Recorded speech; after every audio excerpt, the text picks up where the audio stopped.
Welcome everyone. In this tutorial, we're going to go over the basics of dictionaries in Python. A quick definition. Python dictionaries are a type of mapping. Mappings store objects by key instead of by relative position. Mappings are unordered and don't maintain any reliable left to right order. They simply map keys to associated values. Note, however, that there are ways to display a dictionary as sorted, and we'll show you an example of that. Dictionaries are mutable and they may be changed in place and can grow and shrink on demand.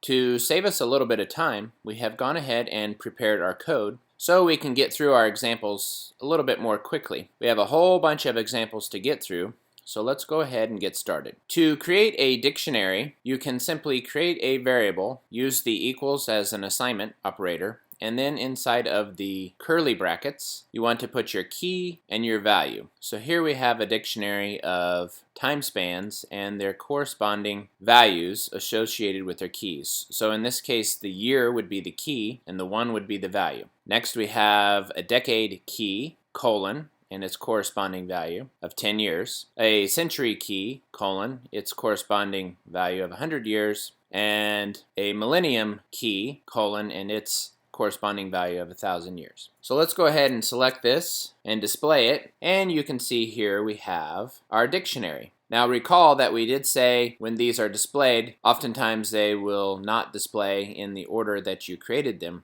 because they are by default unordered. Now let's go over a few more ways to create dictionaries. Here we have dictionary 2 with the equal sign for the assignment operator, so we're going to assign our dictionary to D2, which stands for dictionary 2, and we're using the dict, and in parens we have our keys, and then we're using the equals to assign the values. So here we have a dog key with the value of German Shepherd, a name key with the value of Sparky, and then we have the weight and the age.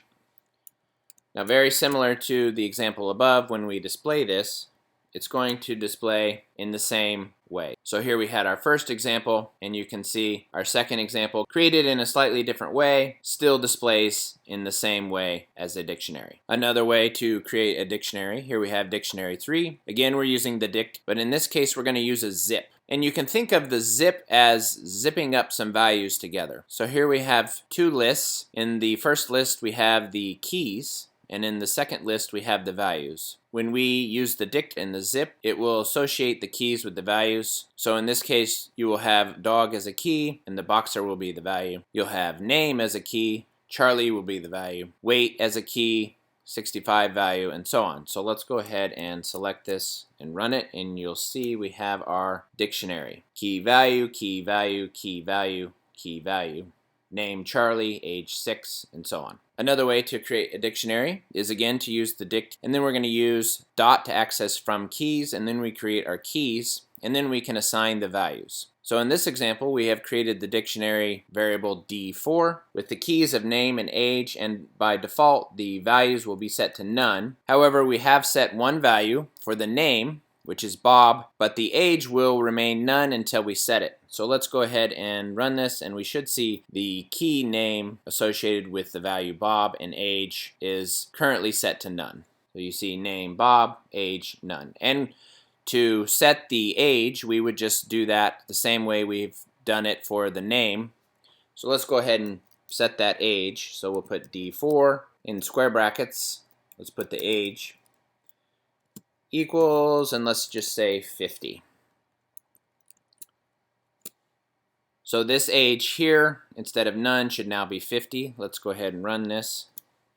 And we get name, Bob, age, 50. Key value, key value. And yet another way to create a dictionary, you can use the dict with the zip. And in this case, we have a string and a range. The zip, again, will zip up together to associate some values. And in this case, it should associate each part of the string with the values of the range. And in the range, we have 3 values. So let's go ahead and run this and see what we get. So we get the pieces of the string associated with the pieces of the range, which gives us key value, key value, key value, A associated with 0, B associated with 1, and C associated with 2. And again, remember that the values, in this case, the 0, 1, and 2, are the values of the range. To create a empty dictionary, just create your variable name, use the equals for assignment, and you can put the curly brackets after the equal sign with nothing in them. And then you can start to assign values to that empty dictionary. So here we have dictionary 6 created as an empty dictionary, and we're going to begin to assign values. And to assign the values, just reference the dictionary and in square brackets put the key, then put an equal sign and put the value. So here we have 3 sets. We have the keys of appetizer, dinner, and dessert, and the values associated with each of those. So let's go ahead and select all this and run it. And you can see we get our appetizer is mozzarella sticks, our dessert is cheesecake, and our dinner is chicken Caesar salad. Next, let's go over an example of a nested dictionary. So here we have dictionary 7. We have the key of car and the colon, and then we have a nested dictionary associated with the key of car.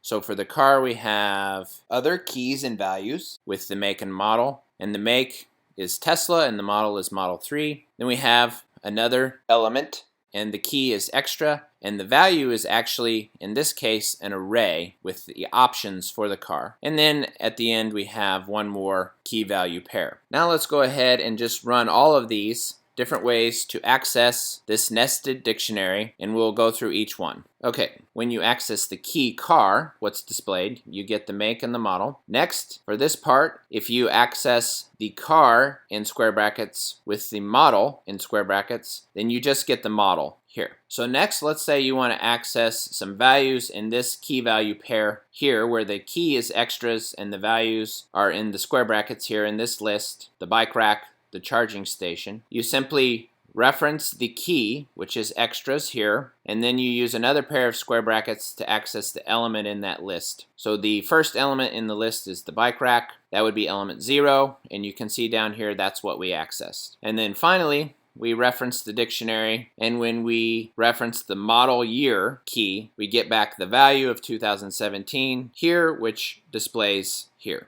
Okay, so those are just some ways to access specific parts of a dictionary. And just keep in mind that you can put other types in the values, such as a list in this example with the extras. Now let's say that you wanted to append an item to part of your dictionary. So let's say you want to add an extra item to our extras part. So you want to put in another item into our values list. And currently we just have the bike rack in the charging station, but we want to add snow chains for the wheels. So let's go ahead and select this and run it. And you can see now for the extras is the key, and the values are inside of a list. We have our snow chains added. Okay, and we did that using a key and then a dot append, and we added the extra item. Next, let's go over how to get a dictionary value. So here we have dictionary number 8 with planets as the key and their associated number of moons as the value. And all you have to do is reference the dictionary variable and then in square brackets put the key, and this will return the value associated with that key. So this is going to return the number of moons of Mars. Run it and you can see we get back 2. We can always double check that. We see Mars 2. We're good to go. To add elements to a dictionary, you can simply create your dictionary, reference the dictionary, and then in square brackets, reference the key, and then use equals as an assignment and create the value. So here we have created a new key and a new value with the square brackets and the equal sign. Before we just had A1, B2, C3, but now we have added D4. So let's display this, and you can see that D4 has been added. Next, let's go over how to replace or change values. So here we have our dictionary number 10 with some car makes and models. And we want to change the value for the Toyota from a Camry to a 4Runner. And we want to change one of the values in the list for Nissan from an Altima to a Titan. So in order to replace or change, you reference your dictionary, and in square brackets you reference the key, and then you assign the new value. So in this example here, we're going to replace the Camry with a 4Runner, and then in this example, we're going to replace one of the values in the Nissan list. We've referenced the first element of that list, 0, which is the Altima, so we're going to change the Altima to a Titan, okay? So let's go ahead and select this and run it. So here we have our changed dictionary, and you can see the Camry is now Forerunner, and the first element in the list in the values associated with the key Nissan is now a Titan, changed from Altima. To delete a dictionary item, you can simply use DEL, which I believe stands for delete. So here we have our dictionary number 11. And let's say out of these different types of runs, we want to delete the 5K. We can just type DEL, reference the dictionary D11, and then in square brackets, you want to reference the key, and that should delete the key and the value, 5K run and 3.1. Let's go ahead and select this and run it. And you can see what's left is the marathon, 10K, and half marathon, and the 5K has been deleted. Now let's say that you want to count the number of elements in a dictionary or the number of key value pairs. To do that, just simply create your dictionary and then you use the LEN. So let's go ahead and select this, and we can see there are 3 key value pairs in dictionary number 12. So let's go ahead and run this, and we should get back 3, and we do. Next, let's go over how to pull out values using get. So here we have our dictionary number 13, and we're using the print to display. We reference the D13, then we use a dot to access the get, and then we put in the key C. So let's go ahead and select this and run this and see what we get. And we get back our value 3, which is associated with the key of C. Next up, let's go over a couple examples of how to loop through a dictionary. So here we have dictionary number 14. So here we have a state key and then a city associated with that state as a value. And one way to loop through this dictionary is to use a for loop. So we're going to say for A and B in the dictionary 14, and then we're going to use a dot accessor to access the items. And then we can return A and B, which iterates through that loop and return the different parts, the key and the value of that dictionary. So that's one way to loop through. Another way is to use the for loop for I in the dictionary 14 dot access the keys, and then to display the keys and the values you use the I to display the keys, and then you can reference the dictionary and use the I, which iterates through again to access the values. So you'll see if we select all of this and run it, both of these for loops return the keys and the values. So here we have California key, San Francisco value, Louisiana key, Baton Rouge value, and that was the first for loop, the for A and B, and here is the second for loop, the for I in D14 keys. Okay, 2 different ways to use a for loop to loop through the different values of a dictionary. Next up, let's say you just want to display the keys of a dictionary. To do that, just simply create your dictionary, reference the dictionary, and then use a dot to access the keys. So in this case, this should just return the pi and the E constant, and that's what we get. If you just want to access the values of a dictionary, reference the dictionary and then use a dot to access the values. Select this and run it, and this should just return the 3.14 and the 2.718. Okay, and that's what we get. If you would like to return the keys and the values as a tuple, you can create your dictionary and then reference the dictionary, use a dot to access the items. And this should return the pi with its corresponding value 3.14 and the E constant with its corresponding value 2.718 as a tuple. And that's what we get. Next up, let's say you want to clear a dictionary. To clear a dictionary, simply create your dictionary, reference the dictionary, and use a dot to access clear. Let's select this and run it. And you can see dictionary 18 is now set to none and cleared. For our next example, in this case we want to update or merge 2 dictionaries. So here we have dictionary 19 and dictionary 20. In dictionary 19 we have key value pairs A1, B2, and dictionary 20 we have key value pairs C3 and D4. Now, if we use the update to update dictionary 19 with dictionary 20, we should now have a dictionary with all key value pairs A1, B2, C3, D4. So let's go ahead and select all this code and run it and display dictionary 19 now updated with dictionary 20. And you can see we have dictionary 19 now updated with the values of dictionary 20. Now let's go over a couple ways to test for different elements within a dictionary. So here we have dictionary 21. key value pairs A1, B2, C3. And if we want to ask the question if A is in D21, we can just simply reference the key A and say in D21 dictionary, and this will return a true or a false. Let's run this and we get back true, and of course we get back true because A is in dictionary 21. Now another way is to use an if statement and then use the not, and we'll say if not D in D21, then display a missing message. And we already know that D is not in dictionary 21, so this should print out missing. Let's go ahead and select this and run it, and we get the message missing because we know that D is not in dictionary 21. Now earlier we mentioned that by default dictionaries are unordered. However, if you do need to see a dictionary displayed in an ordered fashion, let's show you a way to do that.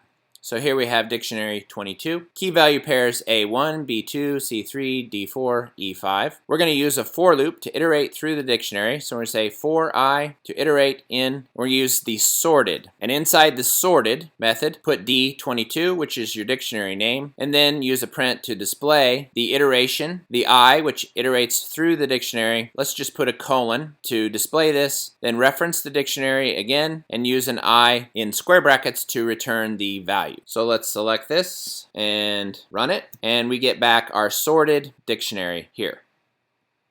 Okay? Next up, let's say that you have a dictionary with a value that you would like to update or to increment or add to. So here we have dictionary 23. We have our key value pair item, frozen pizza, and quantity 1. But let's say that we want to change that 1 to a 2. One way to do this is reference the dictionary, and then in square brackets, reference the key, and then use the plus equals sign to create a running total of sorts. And we just want to increment this by 1. So this one here for the quantity should become 2. Let's go ahead and select this and run it. And you can see that our dictionary with the quantity of 1 here has now become a dictionary with the quantity of 2. Next up, let's go over an example of a dictionary comprehension. So here we have dictionary 24. In the curly brackets, we create a variable x, and for that variable x, we want to take that to the power of 2, and then we use a loop to loop through this tuple 2, 4, 6, and for each variable x, each value in the tuple should be taken to the power 2. So let's go ahead and select this and run it, and you can see here we have our tuple values as keys 2, 4, 6, and the values associated with each key value pair is that key taken to the power of 2. So 2 to the power of 2 is 4, 4 to the power of 2 is 16, and 6 to the power of 2 is 36. Okay, so that's just one example of a comprehension, and we will be doing more examples of comprehensions in a separate tutorial. For our last example, let's just go over how to create a copy of a dictionary. So here we have dictionary number 25 with some stones and their associated colors. So we have emerald green, ruby red, sapphire blue. And to create a copy of that dictionary, we just created a new variable name, use the equals, reference dictionary 25, and then use a dot to access the copy. And dictionary 26 should now be a copy of the key value pairs in dictionary 25. So let's go ahead and select this and run it. And you can see dictionary 26 is now a copy of dictionary 25. So that is all we have for this tutorial on the basics of dictionaries in Python. Please join us for our next Python tutorial, and we'll see you next time.